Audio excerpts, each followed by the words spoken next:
बागेश्वर धाम सरकार जी यानी धीरेंद्र शास्त्री जी, ये नाम आजकल चर्चा का विषय बना हुआ है।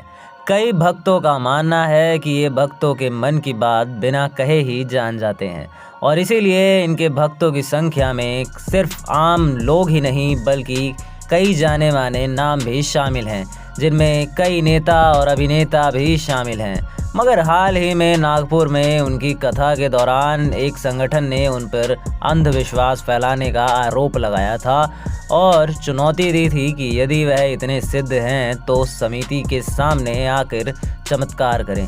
मगर बागेश्वर जी ने चुनौती के जवाब में कहा कि वे केवल प्रभु के भक्त हैं और कोई जादूगर नहीं है।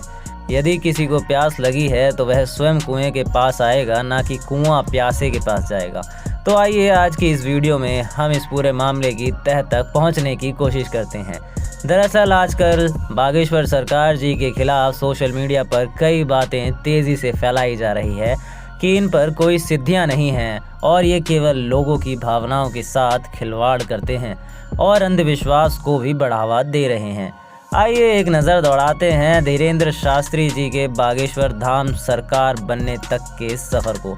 बागेश्वर जी का धाम एमपी के छतरपुर में है। ये धाम जहां स्थित है वहां दरअसल बालाजी का एक मंदिर स्थित है। माना जाता है कि यहां बहुत पहले शंकर भगवान की एक मूर्ति स्थित थी और बाद में यहीं पे धीरेंद्र शास्त्री जी के दादा ने बालाजी मंदिर बनवाया और दादा गुरु नाम से प्रसिद्धि पाई और इसी जगह को आज बागेश्वर धाम नाम से भी जाना जाता है। इनके पिताजी एक कृषक थे और सत्यनारायण जी की कथा करवाते थे।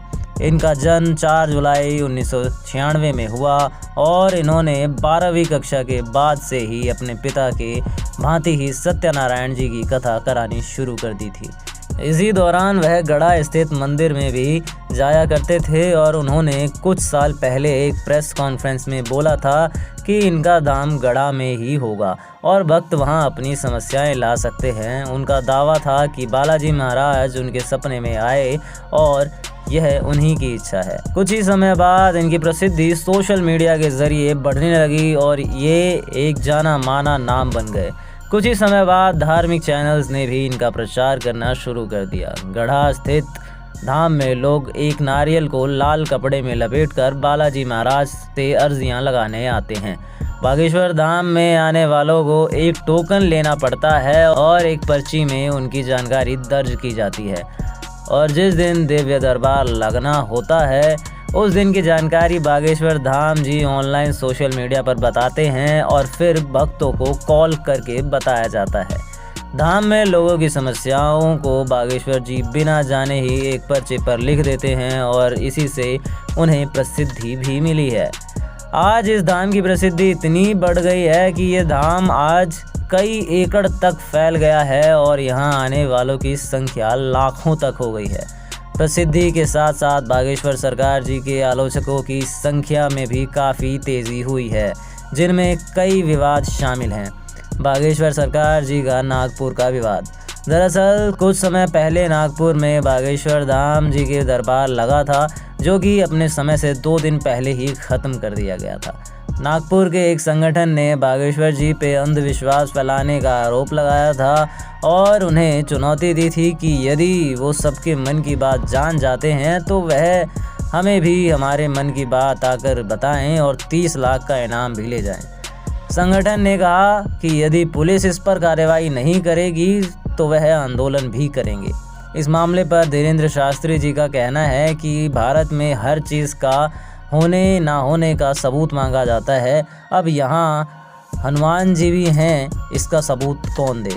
जहाँ लोगों का आरोप है कि धीरेंद्र शास्त्री जी नागपुर से डर कर 2 दिन पहले ही भाग आए थे, तो वहीं धीरेंद्र शास्त्री जी का कहना है कि वह 7 दिनों तक वहाँ दरबार लगाकर और कथा करवा कर ही वापस लौटे हैं।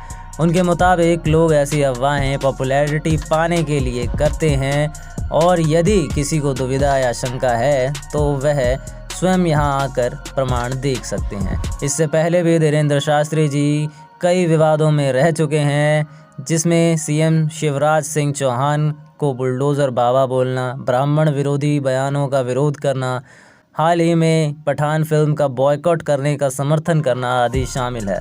बागेश्वर धाम जी का कहना था कि जो भी सनातन धर्म का निरादर करता है उनसे दूर रहो। तो दोस्तों, आपको क्या लगता है, क्या बागेश्वर जी पे लगाए गए आरोप सही है या गलत? आप हमें कमेंट कर ज़रूर बताएं, और वीडियो अच्छी लगे तो चैनल को लाइक और सब्सक्राइब ज़रूर करें।